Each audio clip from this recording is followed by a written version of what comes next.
अस्सलाम वालेकुम दोस्तों, आज की वीडियो में मैं आपको बताऊंगा कि आप अपने रिसर्च जर्नल को HEC के लिए वाई कैटेगरी के लिए कैसे तैयार करें। इसमें मेरा कोई HEC से कोई ताल्लुक नहीं है, मैं आपको बताता चलूं, और ना ही मैं इसमें अप्रूवल में कोई आपकी हेल्प कर सकता हूं।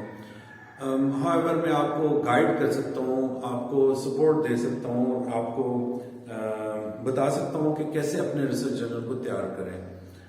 पॉइंट बाय पॉइंट चलते हैं कि HEC कैसे आपको वाई कैटेगरी में लेगा। Excuse me. जो नए रिसर्च जर्नल्स हैं बेसिकली मार्च फरवरी के एंड पे या मार्च में उनके लिए HEC लेके आता है, हर साल लेके आता है कि उनकी अप्रूवल की जाए और उनको वाई कैटेगरी में शामिल किया जाए, क्योंकि पाकिस्तान में असातिज़ा कराम और डिफरेंट जो डिपार्टमेंट्स हैं उनकी प्रमोशन अब पब्लिकेशन से भी जोड़ी गई है। तो इसलिए हर बंदा चाहता है, स्पेशली एकेडेमिया के लोग, कि उनका पेपर HEC के रिकॉग्नाइज्ड जर्नल में पब्लिश हो और उसमें जो एंट्री है वो वाई कैटेगरी से है। और जो लोग जर्नल चला रहे हैं रिसर्च जर्नल, और वो कोशिश करते हैं कि उनका रिसर्च जर्नल जल्द से जल्द कम से कम वाई कैटेगरी अचीव कर ले, ताकि HEC की लिस्ट पे आ जाए और उनके यहाँ लोग भेजें पब्लिश में। बगैर HEC अप्रूवल के या HEC कैटेगरी के लोग पब्लिश के लिए भेजते नहीं है। तो वन बाय वन मैं आपको बता रहा हूँ कि कैसे आप अपने जर्नल को रेडी करें HEC की वाई कैटेगरी के लिए। अच्छा, HEC की एक रिक्वायरमेंट ये है पहले कि जी 2 इश्यूज कम से कम आपके होने चाहिए, या 1 साल पुराना होना चाहिए आपका जर्नल, और उसमें बगैर गैप के आपके 2 जर्नल होने चाहिए, वेदर ये क्वार्टरली हो या बाय एनुअल हो, किसी भी तरह, लेकिन उसमें गैप नहीं होना चाहिए। अच्छा, सेकंड पॉइंट है OJS। OJS बेसिकली एक ओपन सोर्स सॉफ्टवेयर है जो कि HEC ने रिकमेंड किया है कि आप जनरल मैनेजमेंट के लिए OJS सिस्टम यूज करें। OJS सिस्टम मैंने एक पहले भी वीडियो बनाई थी OJS पे थॉरोली, कि कैसे आप OJS पे जाएं और किस तरीके से उसको इंस्टॉल करें और कैसे उसको मैनेज करें। OJS सिस्टम जो है ये साइमन फ्रेजर यूनिवर्सिटी ने बनाया है और बाद में MIT ने भी उनको ज्वाइन कर लिया है। इन 2 बड़ी यूनिवर्सिटीज ने मिलकर इस सिस्टम को बनाया और बहुत बड़ा ह्यूज सिस्टम है। इसमें पूरे का पूरा जनरल मैनेजमेंट सिस्टम मौजूद है, जिसके थ्रू आप सबमिशन से लेके रिव्यू, फिर एडिटोरियल डिसीजंस और एंड पे पब्लिकेशन तक सारा कुछ इस जनरल मैनेजमेंट सिस्टम के अंदर रहते हुए आप कर सकते हैं। अच्छा, एक और चीज आप जहन में रखिएगा कि जो HEC जो रिक्वायरमेंट है वो ये है कि आप ईमेल के थ्रू आर्टिकल एक्सेप्ट नहीं करेंगे। बाज दफा ये होता है कि आप ईमेल के थ्रू एक्सेप्ट कर लेते हैं और खुद से अपलोड कर देते हैं। ऐसा ना कीजिएगा, आप एक पूरे प्रॉपर जो प्रोसेस है उसको फॉलो करें कि आपको लोग सबमिट करें ऑनलाइन सबमिशन फॉर्म के थ्रू, और पूरा उसका सिस्टम हो जाए उसमें ऑथर जो है वो सबमिट करे और आप उसको रिव्यू के लिए भेजें, और कम से कम 2 रिव्यूअर्स होने चाहिए आपके पेपर के। उसमें आप पे है कि ओपन रिव्यू करते हैं या ब्लाइंड रिव्यू करते हैं, तो OJS के अंदर रहते हुए ये सारा कुछ पॉसिबल है। तो 2 रिव्यूअर्स होने चाहिए, और फिर उनका एडिटोरियल डिसीजन, जो रिव्यूअर का जो फीडबैक आता है उसके ऊपर आप एडिटोरियल डिसीजन लेते हैं और उसको रिकॉर्ड करते हैं OJS के अंदर। OJS के अंदर पूरा ये सिस्टम मौजूद है, और फिर आप उसको पब्लिकेशन के लिए, प्रोडक्शन के लिए भेज देते हैं और पब्लिश हो जाता है। अच्छा, अगर आप आर्टिकल प्रोसेसिंग चार्जेस ले रहे हैं फीस की मद में, तो उसको क्लियरली मेंशन होना चाहिए। HEC कहता है कि आपकी वेबसाइट पे क्लियरली मेंशन होना चाहिए कि हम आर्टिकल प्रोसेसिंग चार्जेस इतने ले रहे हैं और ये उसका क्राइटेरिया है जो भी है। अच्छा, ISSN जो है ये बड़ा इंपॉर्टेंट है आपके जर्नल के लिए, क्योंकि ये पूरी एक यूनिक आइडेंटिफिकेशन आपको देता है। ये 8 डिजिट का एक नंबर होता है, जिसमें पहले 4 नंबर और फिर डैश है, हाइफन है और फिर 4 नंबर है। तो ये 8 डिजिट का एक यूनिक आइडेंटिफिकेशन नंबर है जो कि हर जर्नल को मिल जाता है, बड़ा आसानी मिल जाता है। अगर आपने पहला इश्यू पब्लिश किया उसके बाद आप अप्लाई करें तो आसानी से मिल जाएगा, लेकिन कई लोग उससे पहले भी अप्लाई करते हैं पब्लिश करने से पहले। लेकिन ये उस वक्त होता था जब प्रिंटेड फॉर्म में आया करते थे जर्नल्स, तो होता ये था कि ऑनलाइन तो अवेलेबल नहीं थे, तो वो कहते थे जी कि हम ये पब्लिश करना चाह रहे हैं और इसके लिए हमें ISSN चाहिए। तो वो एक फाइल से अटैच करके पूरे अपना जो सॉफ्ट कॉपी है उसकी जर्नल की वो ISSN पोर्टल पे अपलोड कर देते थे और फिर उन्हें ISSN मिल जाता था। लेकिन अभी चूंकि ज़्यादातर जो जर्नल्स हैं वो ऑनलाइन हैं, इसलिए वो आसानी से लेने के लिए उसका तरीकाकार यही है कि आप एक पहले वॉल्यूम पब्लिश कर दें और फिर अप्लाई करें। चूंकि सारी चीज़ें ऑनलाइन होती हैं इसलिए वो उनको वेरिफिकेशन में बहुत आसानी हो जाती है। ISSN के लिए लोग छोटी छोटी मिस्टेक्स करते हैं। ISSN पे भी मैंने एक बड़ी थॉरोली एक वीडियो बनाई है, आप वो देख लीजिएगा, मैं उसकी डिस्क्रिप्शन में उसका लिंक भी दे दूंगा। अच्छा, DOI जो है वो HEC के लिए नेसेसरी नहीं है। DOI के लिए अगर नहीं आप अफोर्ड कर सकते तकरीबन $1 पर आर्टिकल आपको पड़ जाएगा। अच्छा है DOI ले लें, लेकिन ये कोई मैंडेटरी नहीं है, ये कंपल्सरी नहीं है। अच्छा, एक और चीज़ जो है वो ये है कि जो आपके ISSN में जब मैं बात कर रहा था कि ऑनलाइन और प्रिंट फॉर्म में, तो HEC अब ऑनलाइन को भी एक्सेप्ट कर रहा है जो सिर्फ ऑनलाइन है। कुछ जर्नल हैं जो कि प्रिंटेड फॉर्म में भी लाना चाहते हैं, लेकिन अब जो नए जर्नल्स बन रहे हैं चूंकि प्रिंट इतना पढ़ा नहीं जाता, लोग जो हैं वो ऑनलाइन पढ़ते हैं। लोग तो अब अखबारों को भी आपको पता है कि वो वेबसाइट खोल के पढ़ते हैं और उनकी जो प्रिंटिंग है अखबारों की वो भी 70-80% रिड्यूस हो गई है। तो इसलिए जो HEC है उसने भी डिसाइड किया कि वो ऑनलाइन, सिर्फ ऑनलाइन वाले जर्नल्स को भी एक्सेप्ट करेगा, अगर वो प्रिंट नहीं भी जाते तो डजंट मैटर। अच्छा, इसके अलावा जो एक और शिक है इनकी कि जितने भी प्रीवियस आपने वॉल्यूम्स निकाले हैं, इश्यूज किए हैं, वो सारे ऑनलाइन अवेलेबल होने चाहिए। यानी ये नहीं है कि खाली लास्ट वाला आपका अवेलेबल है और दूसरा आपने लिखा हो जी के can be provided on request या इस तरह की कोई चीज़, तो ऐसा ना कीजिएगा। वो सारे अवेलेबल होने चाहिए ताकि कोई भी उसको एक्सेस कर सके।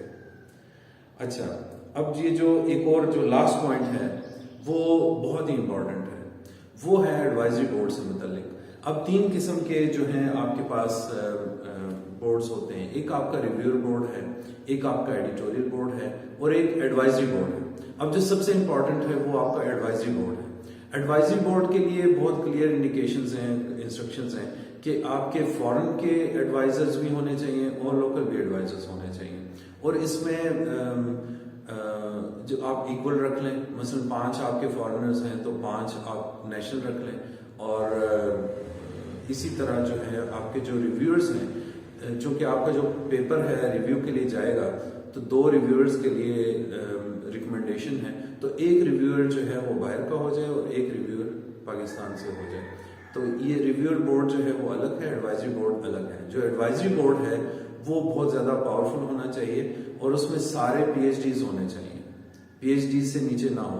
लेकिन जो रिव्यूअर्स या एडिटोरियल बोर्ड, उसमें आप नॉन PhDs भी रख सकते हैं, लेकिन एडवाइजरी बोर्ड में आप नॉन PhD नहीं रख सकते।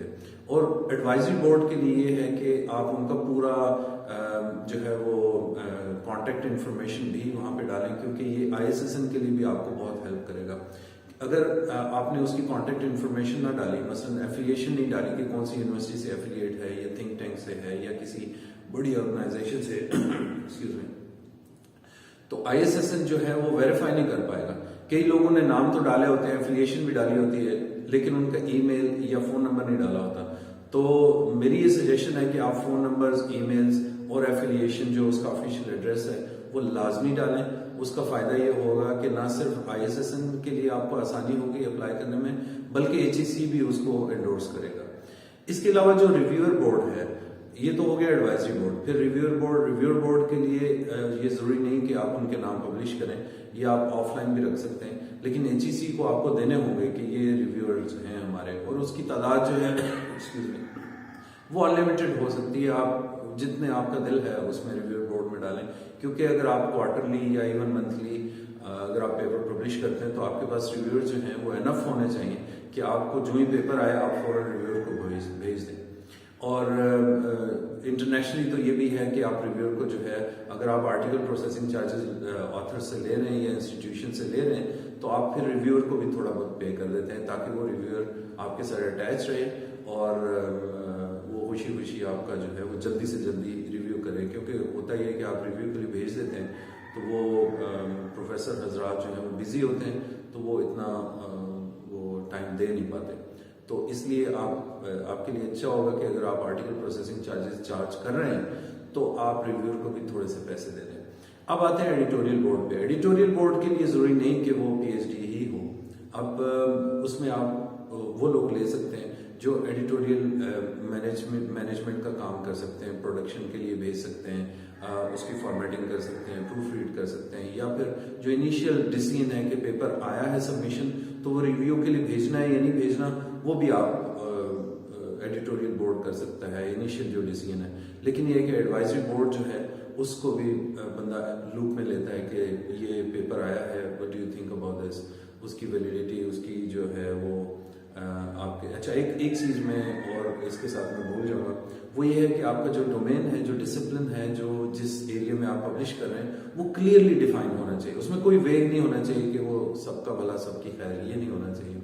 उसमें आप क्लियरली मेंशन करें कि हम इस एरिया में पेपर्स पब्लिश करते हैं और इस एरिया के अंदर रह के हम ये चीजें, मतलब आप क्लियरली उसको डिफाइन कर दें। अगर आप सोशियोलॉजी से रिलेटेड हैं तो सोशियोलॉजी की जो शाखें हैं उनका आप क्लियरली मेंशन कर दें। सोशल साइंसेज जैसे बहुत बड़ा डिसिप्लिन है, उसमें आप मेंशन कर दें कि सोशल साइंसेज में कौन से एरियाज को आप कवर करेंगे। फॉर एग्जांपल पॉलिटिकल साइंस है, सोशियोलॉजी है, इकोनॉमिक्स है, या फिर आप साइकोलॉजी ले लें, इस तरह के।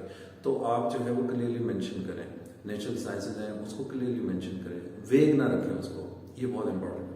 अच्छा, वापस आते हैं एडिटोरियल बोर्ड की तरफ। एडिटोरियल बोर्ड में आपको ऐसे लोग चाहिए होंगे जो आपकी हेल्प करें कि इसको कैसे प्रोसेस में चीज़ें लेके जानी है। मसलन आप रिव्यूअर को भेजते हैं तो उसको रिमाइंडर भेजना पड़ता है समटाइम्स कि प्लीज़ जल्दी कर दें, ये हमारा टाइम आ रहा है।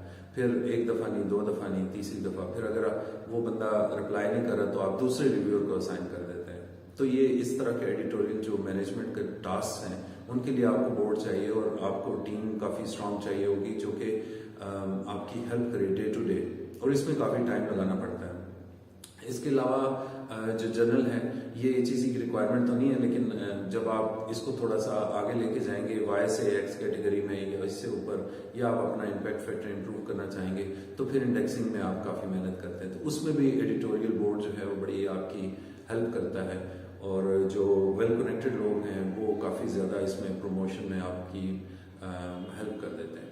तो ये आज की वीडियो थी। मैंने कहा अभी चूंकि 1-1.5 महीना रहता है फरवरी के एंड पे और मार्च के शुरू में, ये टाइम फ्रेम है एचईसी के एडवर्टीजमेंट का, और एचईसी फिर आपको वाई कैटेगरी के लिए सिलेक्ट करता है। आप एप्लीकेशन सबमिट करते हैं, उनकी एडवर्टीजमें आती है, उसके अगेंस्ट फिर आप अपनी एप्लीकेशन सबमिट करते हैं, और फिर उनमें से वो एचईसी सिलेक्ट करता है कि किस जर्नल को हम वाई कैटेगरी में ले आए। ये सारी चीजें अगर आप पूरी करेंगे तो मुझे उम्मीद है कि एचईसी आपके जर्नल को वाई कैटेगरी दे देगा। तो my prayers and best wishes are with you. मेरा ख्याल आज के लिए इतना ही काफ़ी है। अगर इसमें कोई क्वेश्चन है, कोई किसी किस्म के इबहम है आपको, तो आप मुझे मैसेज कर सकते हैं या डिस्क्रिप्शन में आप कोई कमेंट लिख सकते हैं, ठीक है। तो आज के लिए इतना ही काफ़ी है। अपना ख्याल रखिएगा। अल्लाह हाफिज़।